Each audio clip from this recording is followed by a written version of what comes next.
Kabla ya hapo tulikuwa na jengo hili hapa ambalo lilikuwa linajulikana kama ni zahanati ya kijiji cha Genkuru, lakini kuanzia mwaka 2017 ndio tulianza ujenzi huu wa kituo cha afya. Kutokana na hiyo 100% baada kuwa wameanza uzalishaji kwenye.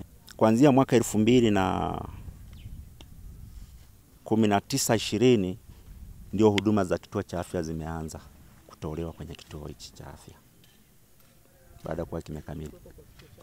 Tulikuwa tunaenda maeneo ya jirani. Kwa mfano tulikuwa tunaenda Mriba kufuata huduma na Nyamongo. Lakini baada ya kuwa tumeona kuna umuhimu kutokana na sera ya serikali ya Chama cha Mapinduzi, kijiji kuwa na kituo cha zahanati, lakini pia kata kuwa na kituo cha afya. Ndio maana tukapata hiki kituo cha afya kinahudumia kata nzima ambayo ina vijiji viwili, Msege na Genkuru. Tulikuwa tunatembea umbali. Kutoka hapa kwenda Mriba ni umbali mrefu sana. Kutoka hapa kwenda Nyamongo ni umbali mrefu sana, au kwenda Nyamwaga siwezi kujua kwa haraka ni kilomita ngapi, lakini kwa kweli ni sehemu moja mbali. Hata wanawake walikuwa wanajifungulia njiani. Huduma ambazo zimeongezeka hapa. Sasa hivi hapa kina mama wanajifungua kwa urahisi sana. Ndio huduma ambayo tunaiona ni bora sana ambayo tulikuwa tukitegemea. Kwa hiyo shida imepungua. Lakini pia muda sio mrefu tutaanza upasuaji hapa. Tayari daktari tunaye na yuko pale Nyamwaga anatoa huduma pale ili tuweze kukamilisha vifaa ambavyo vinahitajika ili aweze kufanya kazi ya upasuaji. Idadi ya wananchi tuko zaidi ya 5,600. Ni zaidi ya 5,600 kwa Genkuru tu. Na wote wanategemea huduma hapa. Kwa sababu pale Msege kuna zahanati. Kwa hiyo mgonjwa anapokuwa amefeli pale ameshindwa wanamtuma hapa kituo cha afya. Kwa hiyo ikishindikana hapa ndio kituo cha karibu zaidi ni hospitali ya wilaya ambayo ni Nyamwaga. Ndio mchakato wa huduma ulivyo hapa kwenye kata yetu ya Nyarukomo. Kituo chetu Genkuru kinatoa huduma mbalimbali. Huduma ya RCH ambayo ni huduma ya mama, baba pamoja na mtoto. Huduma wagonjwa wa nje pamoja na wagonjwa wa ndani. Pia tunatoa huduma ya afya ya uzazi hasa kujifungua wakina mama hapa kituoni kwetu. Ni hivyo. Kwa wastani kiwango cha kituo chetu hapa Genkuru kuletwa hapa kinatupa msaada mkubwa sana hasa katika jamii zetu, kuokoa uhai wa maisha ya watu wetu, watu kupata matibabu, baada ya kupona wanarudi nyumbani kuendelea majukumu yao ili tupate nguvu ya taifa. Hivyo basi kwenye kituo chetu hapa tuna magonjwa mbalimbali, huwa tunatibu ya nje pamoja na ndani.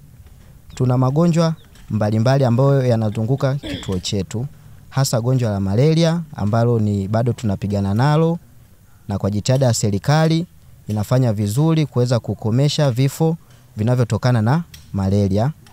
Pia kuna magonjwa ya watoto, magonjwa ya matumbo, mafua, homa ya kifua na magonjwa mbalimbali. Kwa huduma za uzazi tumepiga hatua kubwa sana kwenye huduma ya uzazi hasa kwa baba, mama na mtoto kama sera ya nchi inavyosema.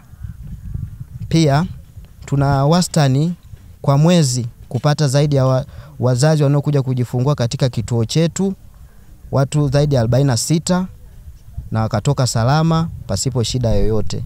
Kama kuna changamoto yoyote, kuna huduma huwa tunapata kwa ajili ya dharura ambayo ni mama, tunapiga simu ili kuweza kutatua changamoto na changamoto hizo zinatatuliwa haraka kwani huduma hiyo ni bure.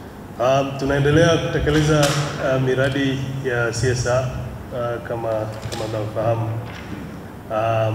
Na kama mnavyofahamu sasa hivi kama mgodi ndio watekelezaji wa miradi hii.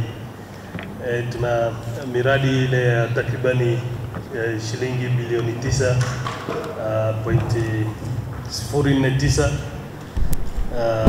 ambayo inaendelea kwa sasa.